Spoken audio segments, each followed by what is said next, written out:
Hello বন্ধুরা, তোমাদের ধন্যবাদ আমার চ্যানেলটা দেখার জন্য, আমার ভিডিওটাকে এত ভালোবাসা দেওয়ার জন্য এবং আমাকে এত সাপোর্ট করার জন্য। দেখো, আমি তোমাদের অলরেডি পিওয়াইকিউ সিরিজ, মানে প্রিভিয়াস ইয়ারের যে কোশ্চেনের যে সিরিজ, ঠিক আছে, সেটা কিন্তু অলরেডি আমি শুরু করে দিয়েছি। অলরেডি দুটো পার্ট, আগে যে পার্টগুলো হয়েছে তোমরা দেখে নেবে, সেই পার্ট হয়ে গেছে। এবং এখন আজকে যেটা পড়বো, আমি আবারও বলছি, এইটা হয় প্রিভিয়াস ইয়ারের, হয় এসএসসি প্রশ্ন বা এনটিপিসির প্রশ্ন, ওই বেসিসে কিন্তু তৈরি হচ্ছে। হয় প্রিভিয়াস ইয়ারে এনটিপিসি প্রশ্ন হবে, বা প্রিভিয়াস ইয়ারে হয়তো বা কোনো সিজিএলের প্রশ্ন হবে, বা প্রিভিয়াস ইয়ারে যে কোনো, ধরো এসএসসির যে কোনো প্রশ্ন হয়, মেন প্রিভিয়াস ইয়ারের আমি এনটিপিসি প্রশ্নগুলোই রাখছি, ঠিক আছে। এবং তোমাদের আবারও বলছি, প্রশ্নগুলো কিন্তু প্রিভিয়াস ইয়ারে এসে এবং খুব ইম্পর্টেন্ট। তোমরা ভাবতে পারো শুধু বলবে এইটাতেই হয়ে যাবে, না। আমি শুধু বলবো না, এর সঙ্গে আরও অনেক ডিটেলস বলবো। তোমরা আগের ভিডিওগুলো দেখেছো, সেখানে কিন্তু একটা প্রশ্ন আমি বলিনি, তার সঙ্গে অনেক অনেক ডিটেলস বলেছি। আজকে বেশি না বলে শুরু করি। ক্লাসটা দেখলে তোমরা বুঝতে পারবে আমি কী ধরনের ক্লাস করাতে চাইছি। তোমরা ক্লাসটা দেখলে বুঝতে পারবে। হচ্ছে রাওলাট যে আইন বা অ্যাক্ট, হ্যাঁ, রাওলাট অ্যাক্ট যেটা, সেটা কত সালে পাস হয়েছিল? এটা ধরো সবাই মোটামুটি জানে যে রাওলাট যে অ্যাক্ট আছে, হ্যাঁ, সেটা পাস হয়েছিল আমাদের 1919 সালে, রাওলাট ট্যাক্স। এবার তোমাদের প্রশ্ন আসতে পারে, এবার এরকম প্রশ্ন এরকম আসতে পারে যে রাওলাট ট্যাক্স পাস হয়েছিল তো 1919 সালে মার্চ মাসে, মানে এটা ওদের যে মানে ব্রিটিশ গভর্নমেন্টের যে লেজিসলেচার আছে, সেখান থেকে পাস হয়েছিল 19 মার্চ মাসে। এটা কিন্তু ইমপ্লিমেন্ট করা হয়, এটা ইমপ্লিমেন্ট, আবার বলছে ইমপ্লিমেন্ট কিন্তু সেদিন করা হয় না, ইমপ্লিমেন্ট কিন্তু এটা জুন বা জুলাই মাসের দিকে ইমপ্লিমেন্ট করা হয়, 1919-এর দিকে ইমপ্লিমেন্ট করা হয়। এবং এর চেয়ারম্যান কে ছিল? বলতে পারে রাওলাটকে চেয়ারম্যান, সবাই যেন রাওলাটকে চেয়ারম্যান হচ্ছে, রাওলাটই হবে পুরো নাম যদি দেয়। হ্যাঁ, এরকম তোমার হলো এস রাওলাট, বি রাওলাট, সি বা জি রাওলাট, তুমি কি বুঝবে?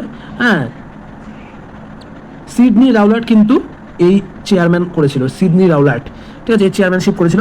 সেই সময় ভাইসরয় কে ছিল? আসতেই পারে রাওলাটের সময়, সেই সময় ভাইসরয় ছিল চেমসফোর্ড, সেই সময় ভাইসরয় ছিল চেমসফোর্ড, ঠিক আছে। এবং আরেকটা জিনিস বলি, এই রাওলাট এক জিনিসটাকে একে কিন্তু ব্ল্যাক আইনও বলা হয়,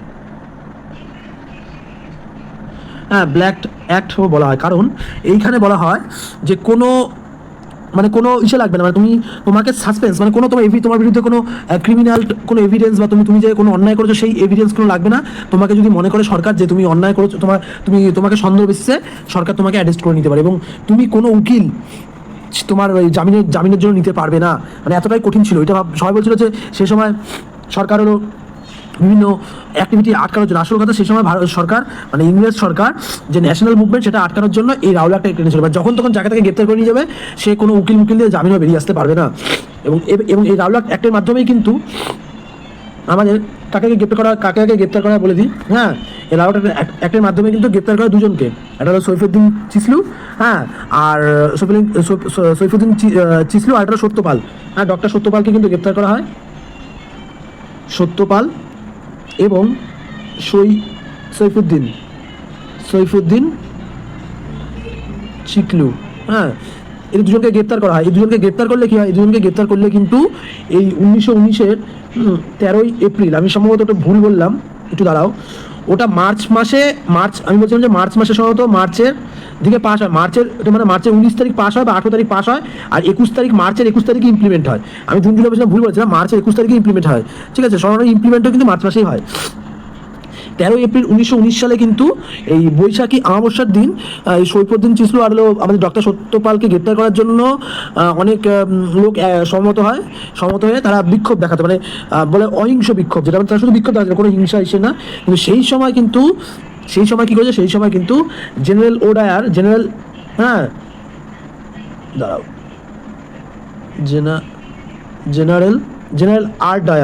হ্যাঁ, আর ডায়ার কিন্তু অর্ডার দেয়, জেনারেল আর ডায়ার অর্ডার দেয় কি, যে তাদের যে মানে পাঞ্জাবে যে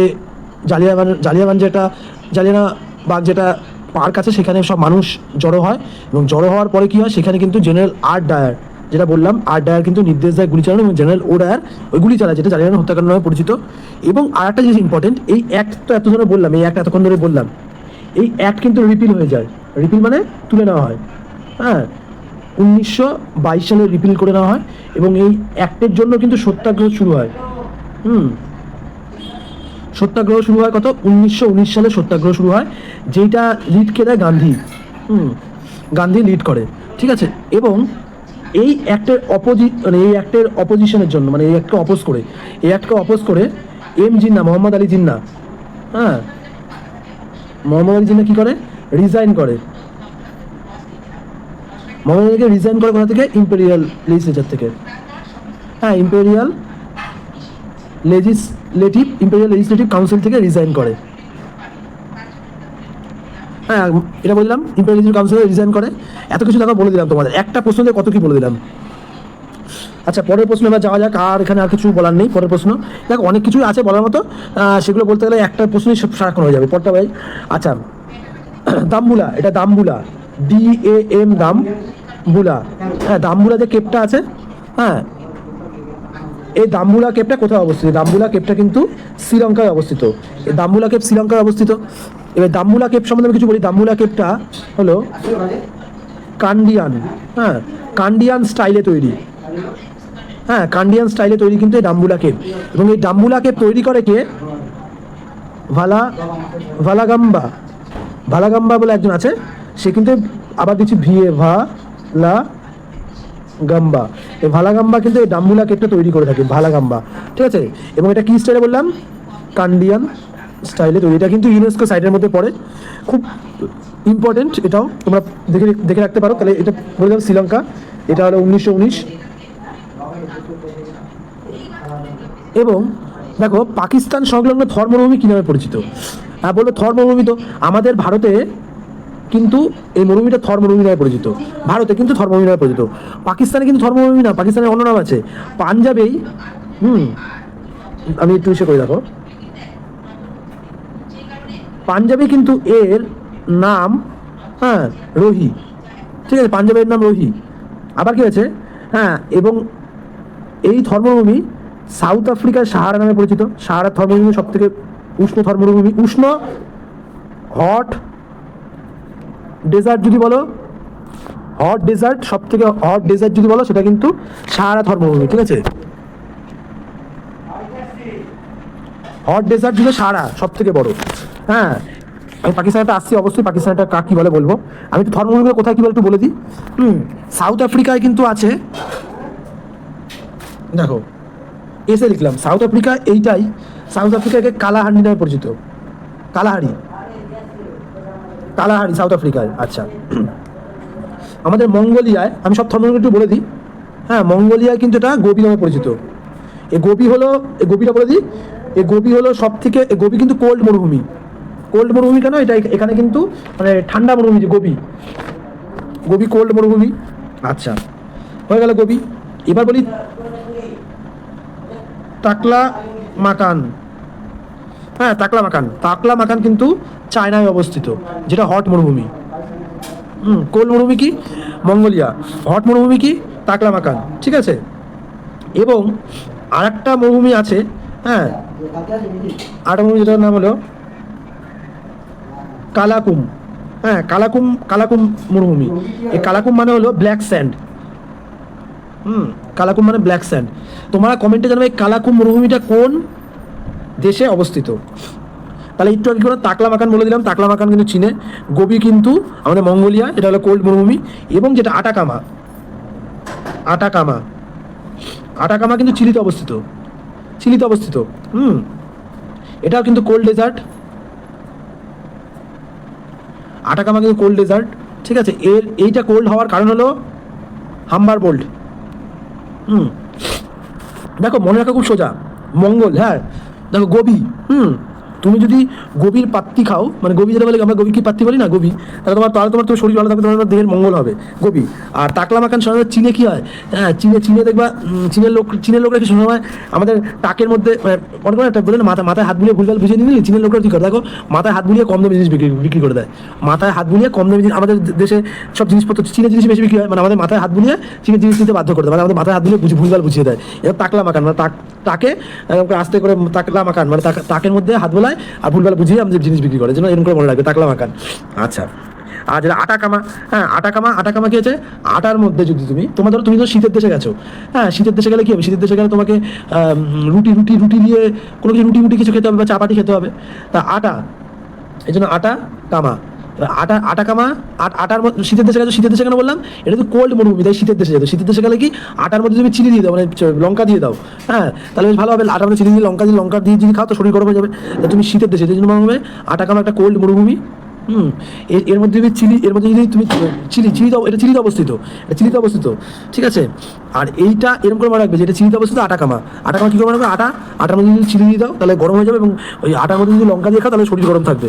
আর এটা হাম্বার্ড, এই আটাকামা কিন্তু সব থেকে কোল্ডেস্ট ডেজার্ট। আর এটা হলো কোল্ডেস্ট কারণ হলো হাম্বার্ড বোল্ট কারেন্টের জন্য এটা কিন্তু সব থেকে কোল্ডেস্ট, মানে সব থেকে ঠান্ডা ডেজার্ট, ঠিক আছে, বুঝতে পারলে।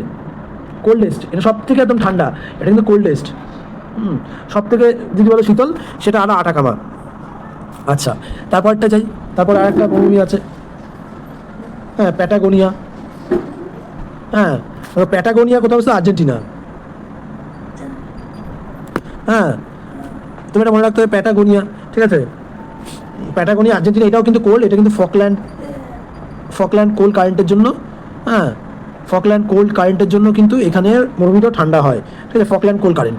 আর ইউএসএতে অবস্থিত যে মরুভূমি সেটা হলো মাজোভি যে মরুভূমি, সেটা ইউএসএতে। এটা ইউএসএতে মাজোভি যে মরুভূমি, সেটা ইউএসএতে দেখা যায়। তাহলে সব থেকে আমি বলে দিলাম তাহলে কোনটা মরুভূমিগুলো, অনেকগুলো বলে দিলাম।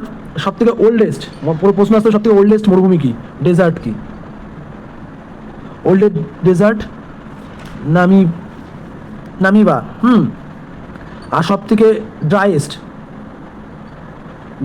আটাকামা।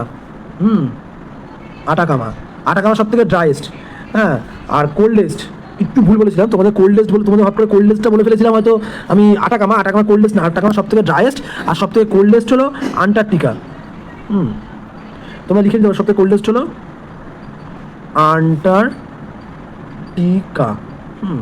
তাহলে সব থেকে ওল্ডেস্ট কি, নামিবা। ড্রাইয়েস্ট কি, আটাকামা। আর ড্রাইয়েস্ট মানে শুষ্ক, খুবই শুষ্ক। হ্যাঁ, আর সব থেকে কোল্ডেস্ট সেটা হলো আন্টার্কটিকা। এবং সব থেকে হটেস্ট, তাহলে সব থেকে হটেস্ট হলো ইরানে অবস্থিত লুট। হ্যাঁ, লুট ডেজার্ট ইরানে অবস্থিত। লুট ডেজার্ট সব থেকে হটেস্ট। হ্যাঁ, তোমার মরুভূমি নিয়ে অনেক কিছু বললাম, মরুভূমি নিয়ে এগুলো মনে রাখতে হবে কিন্তু। এবার আমি প্রশ্নে চলে আসি যে আমাদের পাকিস্তানের যে মরুভূমি সেটা হলো চালিস্তান নামে পরিচিত। পাকিস্তান মরুভূমি কী নামে পরিচিত, চালিস্তান, ঠিক আছে। এবং আজকের লাস্ট প্রশ্ন আমি 4টে করেই করাচ্ছি। তোমাদের যদি ভিডিওটা খুব ভালো লাগে এবং তোমরা আমাকে কমেন্ট করে ভিডিও লেন্থ বানানো যায়, তখন আমি আরও বড় বানাবো। দেখো, 4টে প্রশ্ন করলাম, কিন্তু মরুভূমি নিয়ে অনেকটাই বললাম। মরুভূমির সঙ্গে সঙ্গে কিন্তু আমি তোমার এই রাওলাট অ্যাক্ট নিয়ে বললাম, কী হয়েছিল, সৈয়দুদ্দিন চিসলু, তারপরে তোমার ডক্টর সত্যপাল, এবং সেখান থেকে বললাম যে আমাদের জালিয়ানওয়ালা হত্যাকাণ্ড, সেখান থেকে রবীন্দ্রনাথ ঠাকুর নাইট বাড়ি ত্যাগ করে, এবং আমাদের গান্ধীও তোমার হলো বিভিন্ন যে ইংরেজ আছে তাকে যে এসে দিয়েছিল কাইজারি হিন্দ, সেটাও ত্যাগ করে সে। এবং ডাম্বুলা কেপ কোথায় অবস্থিত, ইউনেস্কো সাইডে কে তৈরি করে বলে দিলাম। হ্যাঁ, ডাম্বুলা কেপ, তোমরা আমাকে কমেন্ট দেখি তোমার মনে আছে কিনা, যারা দেখছো ডাম্বুলা কেপ কে বানায় সেটা আমাকে কমেন্ট করো, দেখি তোমাদের কি মনে আছে কিনা, ঠিক আছে। আচ্ছা, লাস্ট যেটা প্রশ্ন আমি বলে দিই, আমাদের লাস্ট যেটা প্রশ্ন হচ্ছে ভাস্কো ডি গামা কত সালে আসে। সবাই জানে ভাস্কো ডি গামা, হ্যাঁ, 1498 সালে ভাস্কো ডি গামা আসে, সেটা আমার সেটা তো সবাই জানে। কিন্তু ভাস্কো ডি গামা বলে ভাস্কো ডি গামা যে সময় আসে, সে সময় ওইখানকার রাজা ছিল জামোরিন সবাই জানে। কিন্তু জামোরিনের আরেকটা নাম ছিল, সেটা সবাই কমেন্টে জানাতে পারবে, ঠিক আমি বলেই দিই। হ্যাঁ, সামুথিরি নামে পরিচিত। হ্যাঁ, সামুথিরি রাজা নামে পরিচিত। এবং জামোরিন কোন বিচে আসে সেটা কি কেউ জানো? জামোরিন যে বিচে আসে, সে বিচটার নাম হলো কাপাট বিচে আসে। এবং জামোরিনকে যে মানে যে পথ দেখিয়ে নিয়ে আসে, সে একজন গুজরাটি। হ্যাঁ, গুজরাটিয়ান ছিল। তার নাম হলো আহমেদ ইবন মাজিব। এটা কিন্তু আসে, আহমেদ ইবন মাজিব কিন্তু পথ দেখিয়ে এনেছিল। এবং এই পর্তুগিজদের প্রথম ফোর্ট 1503 সালে কোচিনে তৈরি হয়। প্রথম পর্তুগিজের ফোর্ট 1503 সালে তৈরি হয়। এবং তোমার মনে প্রথমে পর্তুগিজ আসে, পর্তুগিজের পরে কে আসে? হ্যাঁ, ডাচ আসে, ডাচের পর কে আসে? ইংলিশ আসে। ইংলিশের পর আসে ড্যানিশ আসে, ড্যানিশের পর আসে ফ্রান্স। হ্যাঁ, ড্যানিশের পর ফ্রান্স। এটা পিডিএফ লিখে তো, পিডিইডিএফ লাস্টে শুধু ইডি ঢুকিয়ে দেবে। পিডিএফ এর মাঝখানে আমি ভালো করে লিখছি, দেখো পিডিএফ আমরা লিখি তো, আমরা পিডিএফ সবাই বানাতে পিডি এফের জায়গায় এখানে ইডি ঢুকিয়ে দেবে, তারপরে এফ লিখবে। Portuguese, Dutch, England, Danish, France, ঠিক আছে, এটা মনে থাকবে আশা করি। হ্যাঁ, আর দেখো এছাড়া তো অনেক কিছু হয়। পর্তুগিজে মনে হয়, পর্তুগিজের মনে হয় ইসে পর্তুগিজের যে বন্দর ছিল সেটা হলো হুগলি, মানে ঘাঁটি হুগলি, বা হুগলি কিন্তু পর্তুগিজের অধীনে ছিল। হ্যাঁ, পরবর্তীকালে আরও অনেকগুলো ছিল, চন্দ্রনগর, হুগলি, এগুলো সবাই পর্তুগিজের আন্ডারে ছিল। হ্যাঁ, চন্দ্রনগর পরবর্তীকালে ফ্রান্সে চলে যায়, ফ্রান্সের আন্ডারে চলে যায়। এটা মনে রাখতে হবে কিন্তু। হ্যাঁ, পর্তুগিজের ব্লু ব্লু ওয়াটার নীতি, এটা মনে রাখবে ব্লু, এটা আমার কমেন্ট করো। Blue water, blue water policy কে তৈরি করে, কমেন্ট আমাকে জানাবে। ব্লু ওয়াটার পলিসি কে তৈরি করে, কমেন্ট আমাকে জানাবে। আজ এইটুকুনি থাকুক, এবং পরবর্তীকালে আরও প্রশ্ন আছে, তোমরা শুধু আমাকে সাপোর্ট করো। পরবর্তীকালে আমি প্রিভিয়াস ইয়ার কোশ্চেন আরও আনবো। হ্যাঁ, ভিডিওটা আমার বড় হয়ে যাবে, এর জন্য আমি এইটুকুনি রাখলাম। ওকে, বাই।